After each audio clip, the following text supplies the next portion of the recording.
There were 127 columns around the Temple of Artemis. Today, only one survives, cobbled together from fragments to about 3/4 of its original height.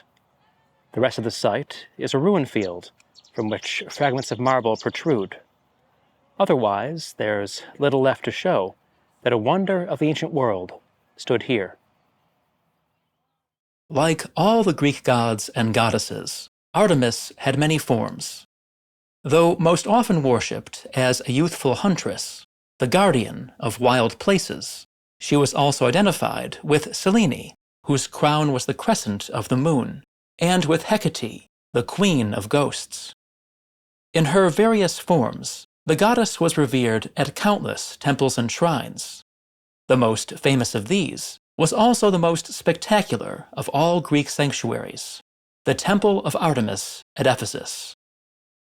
The cult image of the Ephesian Artemis, based, apparently, on an ancient wooden statue or on the time-worn sculptures of Egypt, was unique.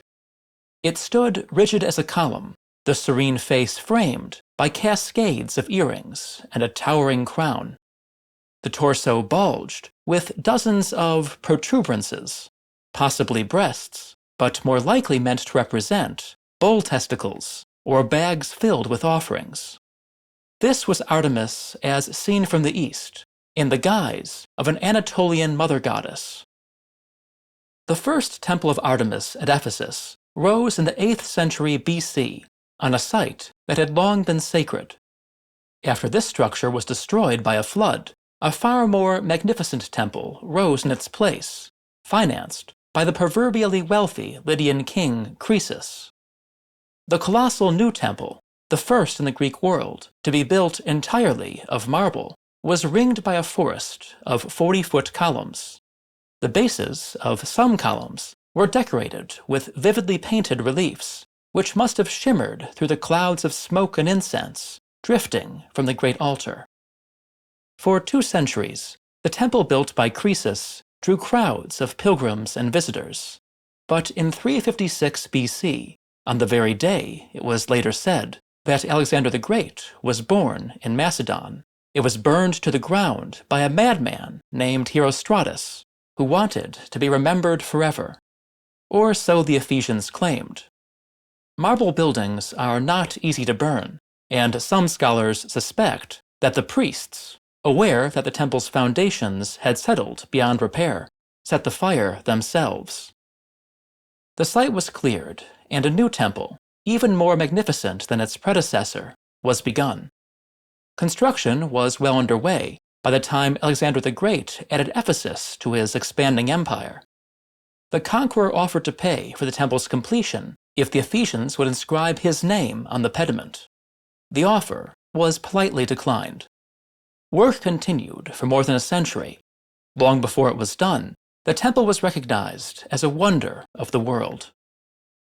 The new Temple of Artemis was raised above its flood-prone site on a platform ringed by 13 steps. The building was nearly 4 times the size of the Parthenon and more than twice as tall. According to Pliny the Elder, there were no fewer than 127 columns, each 60 feet high. Above soared the gleaming marble pediment, centered on a tall window where images of the goddess were displayed. The temple stood, honored by Hellenistic kings and Roman emperors, for more than half a millennium. It was damaged by marauding Goths at the height of the 3rd century crisis. Not long after, with the Christianization of Ephesus and the rest of the Roman world, it began to be plundered for building material. A later legend claimed that some columns were sent to Constantinople to adorn Justinian's Hagia Sophia. The stones that were not plundered gradually vanished beneath mud laid down by floods of the local river. By the time Western travelers began visiting Ephesus in the early modern period, the site of the temple had been lost. The most prominent ruins near the ancient harbor, which actually belonged to a Roman bath complex, were mistaken for those of the temple. We'll explore the epic quest to rediscover and excavate the Temple of Artemis after a brief word about our partner. Holzkern makes watches and jewelry for men and women. Their products are manufactured in limited quantities from the finest natural materials. This, for example, is the Gifted watch, with a leather strap and green marble face. Like all Holzkern products, it comes with a 2-year guarantee. Whether you buy a watch, ring, necklace, or anything else, Holzkern offers free express shipping, typically reaching customers in the US in 5 to 9 business days. To showcase your style or give an unforgettable gift, follow the link in the description and use the code STONE to save 15% on all Holzkern products. Returning to our topic. The Temple of Artemis was rediscovered by a British railroad engineer with the eminently Victorian name of John Turtle Wood. Wood began with no clear idea about where to look. Ruins sprawled for miles around the swamp that had once been the great harbor of Ephesus. References in ancient texts stated only that the temple had been built on low ground near a river, a short distance outside the city center.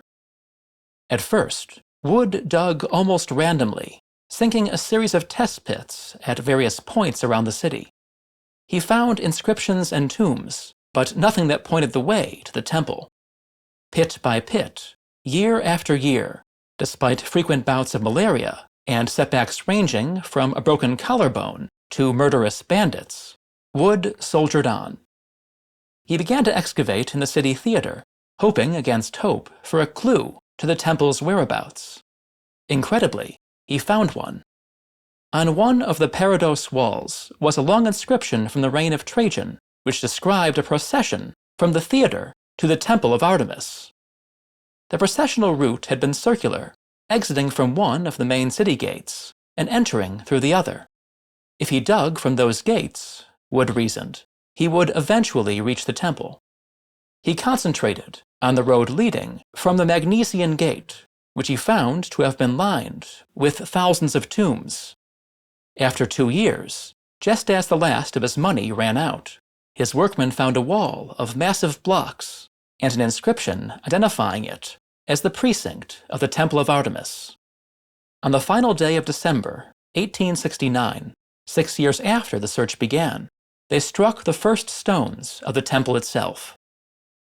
Wood's excavation continued for another 4 years, at a total cost of £16,000, equivalent to about $2 million today. Even by 19th century standards, it was not a model of painstaking archaeology. At one point, Wood used gunpowder to blow up the remains of a Byzantine church. When not assisted by dynamite, progress was slow, since the sand and mud that had covered the temple were waterlogged. Trench walls repeatedly collapsed, killing one workman and injuring others. It took 15 men, 15 full days, to clear a single column drum. A subterranean spring flooded the excavations. Mice ate the inscription squeezes. A ship filled with finds sank. But in the end, Wood managed to clear the site of the temple, an area of 500 by 300 feet, from beneath 25 feet of sediment and debris. By his calculation, the workmen moved 132,221 cubic yards of earth. Although little of the temple's superstructure had survived, Wood was able to salvage fragments both of the classical building and of its archaic predecessor. The most famous find, now displayed in the British Museum, was a column base from the classical temple, with reliefs of Hermes, Thanatos, and other figures from myth. A generation after Wood concluded his excavations, the British Museum invited David George Hogarth to return to the Temple of Artemis and clarify the building's history. Finding the hole dug by Wood's workmen filled to the brim, Hogarth used a steam pump lent by the Ottoman Railway Company to remove 100,000 cubic meters of water.